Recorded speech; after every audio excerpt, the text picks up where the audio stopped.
Hi everyone, welcome to our channel. I'm Kat. Ale is behind the camera today.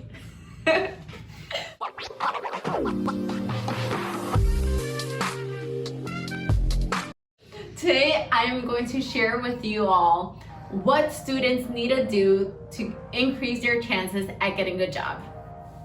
Are you ready? Yes. Question number 1. As a student, what do you think the biggest struggle is when looking for work? Okay. So I think this depends on whether you're a freshman or a senior. For freshmen, the biggest struggle is not having experience in looking for a job, at least not a corporate job, right? It's that inexperience that causes insecurity, it causes doubt on how to even navigate it and what to do, and feeling like, how can I apply to a job if I have no experience working in the corporate world? I think that's the biggest struggle for freshmen. And what I would tell freshmen is that jobs know this, companies know this, companies know that you're not going to have corporate experience. That's 100% okay.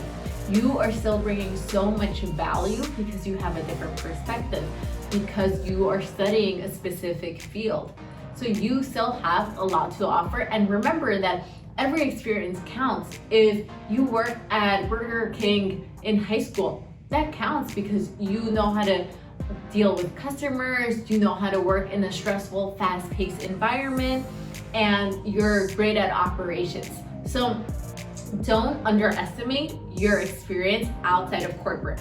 For seniors, the struggle is a little bit different, right? There's that pressure of, oh my God, I'm a senior in college, I need to get a job, I need to start making money, I need to get out of this college bubble and be a real adult.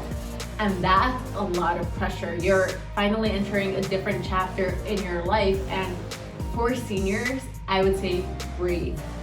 Take a deep breath. You are not alone. Your college campus probably has a lot of resources to help you.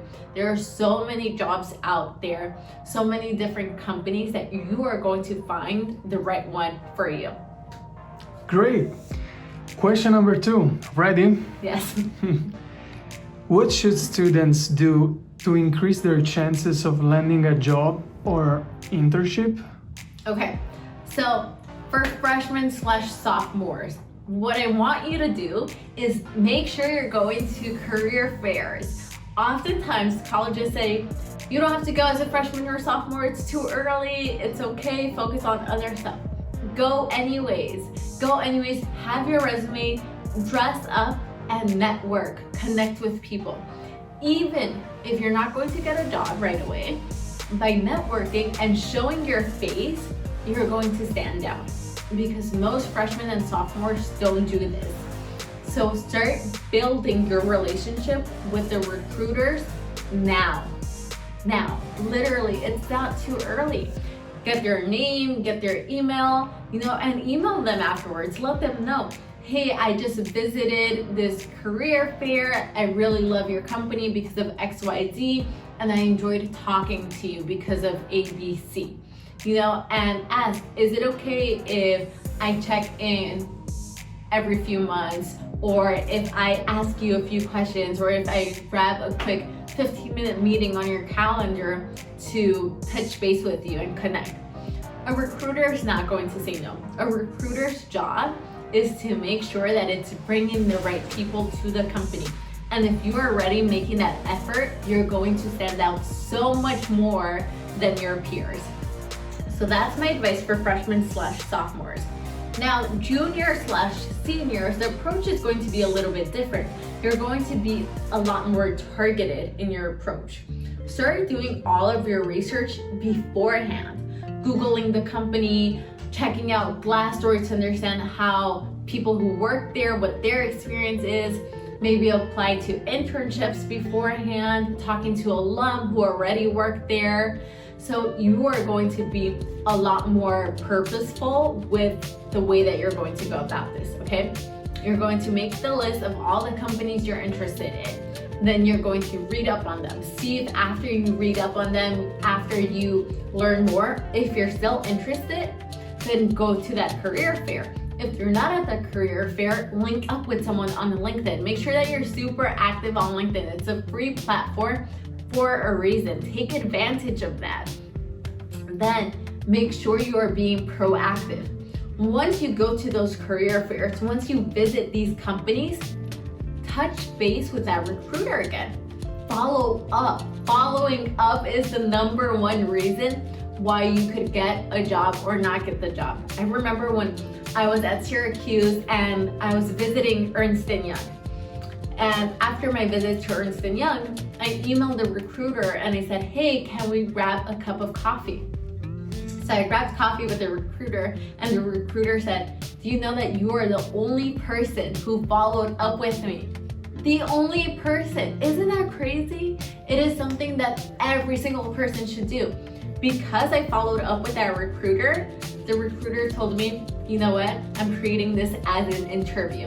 And I moved on to the next round. Wow, I didn't know. Yeah, yeah. Wow. So literally, it could make such a difference if you are proactive. Build that connection. Don't just treat it as a transaction, all right? Sometimes we get so stuck thinking, I need to get a job, I need to get a job, and I need to get a job, that you forget recruiters are people too. So make sure you're treating them the way that you would want to be treated. Remember that they have so much work, so also don't take it personally. Awesome. Question number 3. Are you ready? Yes. How can students apply for internships or jobs if it says experience required but they don't have experience? I feel like this one is the most important currently. Yeah, I think it's a really important question, and I started talking about this a little bit before, but everything counts. So all of the clubs that you did in school, all of those count, because you probably have leadership experience if you were the leader of that club. Like if you were, I don't know, in the debate team and you were a leader, then you have that leadership experience and you have the debating experience, right? So both of them are really good experience. Even if you were on the sports team and you're like, hey, I was just doing sports. Well, guess what? All sports players are extremely good at collaborating together and working in teams. So all of that counts as experience. Again, I told you, if you were a waiter or a waitress, that is being able to work under very stressful conditions. That's being able to be a great listener, right? You're listening to orders, you're paying attention. You're also doing a lot of customer service. So you know how to make sure that people are happy. So all of these little things, right? I'm saying little because in reality they're not.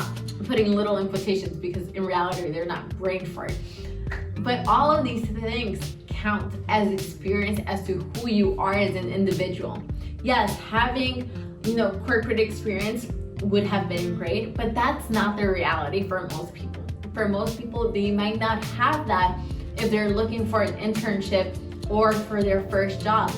And that's okay, and companies are expecting this. Sometimes they will still put 2 years of experience required, but 2 years of experience required does not mean 2 years of corporate experience. And I think that's where there's a lot of confusion, and that's where a lot of students start feeling insecure and start getting in their head about not having the experience.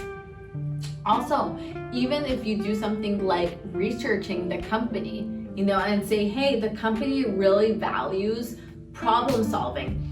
Now, this is an example where on a project within school, I did problem solving. You see how that still connects to each other without having that corporate experience. You still have that experience to be able to apply to this job.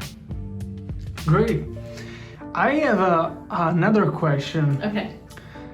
I feel like nowadays all the people are talking about having portfolios or participating at webinars, So since you also were talking about, HR person, so what do you think about it? Do you think it's useless or do you think it's very useful? Do you think it could work?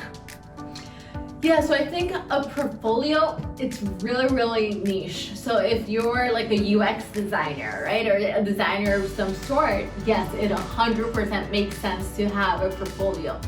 someone like maybe a consultant, not necessarily, right? We don't really need portfolios. It's not really a thing, but we do have our resumes. Now, it does not hurt. A lot of people want to have their own like website, like online resume, where they have their website and they have so much more information than just what's on their resume. It can't hurt if you're doing it correctly. You know, if you're still showing up in the best way possible, right? And you're the best version of yourself, essentially. Now, when it comes to webinars, I think, again, Ale, it's really great because it makes you stand out even more. And then if you go to a webinar and you get a chance to interview, in your interview, you bring up the webinar, right? And that shows how much more interested you are in that company, because you have those students who will apply to like 30 different companies and just give the same generic answer to every company. And most recruiters have already been doing this for a long time, so they understand when people are just BSing them, right? And so you want to be authentic, you want to be real, you want to be honest, and going to that webinar and showing how proactive you are and how much you are interested in this company is really going to make you stand out from all your other peers. Thank you. Yeah. Last question. Okay. Final, do you have other advice or additional info that you would like to tell? Yeah, okay. So everyone, no matter if you're a freshman or a senior, have a LinkedIn profile. Have a LinkedIn profile and write in your LinkedIn profile your experience. Again, your experience is not just corporate experience, it could be specific projects that you have. And start connecting with people, start connecting with your professors, your peers, the recruiters. Start following the companies on LinkedIn and getting up-to-date news on what's going on with them. All of these things are going to help you in the long run. That's point number one. Point number two is start networking, okay? I encourage you to start networking even as a freshman. Reaching out to strangers, even if you don't know them, it's okay. People are there to help each other out, right? That's what we're here for. Reach out to them and say, hey, I am a freshman in college. I am so interested in learning more about your job, what you do, what your company is like.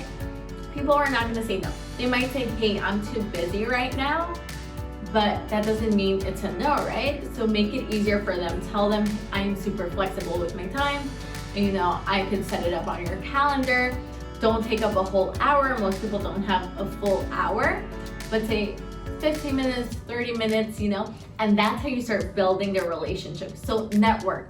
Don't underestimate the power of networking, because it will help people remember who you are. So if 5 months from now I have an opening at my job and I remember, oh, hey, Alessandro reached out to me a few months ago. We had a great conversation. Let me follow up with him to see if he's still interested. You see how that works? So network. There's no excuse not to network. We are in a virtual world, right? So LinkedIn is very accessible to everyone. There's also so many networking happy hours, virtual connections, all those things. So take advantage of that. And remember that if you have any questions, you could drop them down below. I connect with people on LinkedIn all the time, strangers all the time. Every week I try to hop on the phone with someone and give them advice, help guide them on the direction to take their career, whether they're a freshman in even high school. Sometimes high school students reach out to me, or a senior in college, or someone very early on in their career. So again, you got this. Remember to breathe and remember to believe in yourself. That's it. And then And then please remember to give us a thumbs up if you like this video and subscribe. Thank you.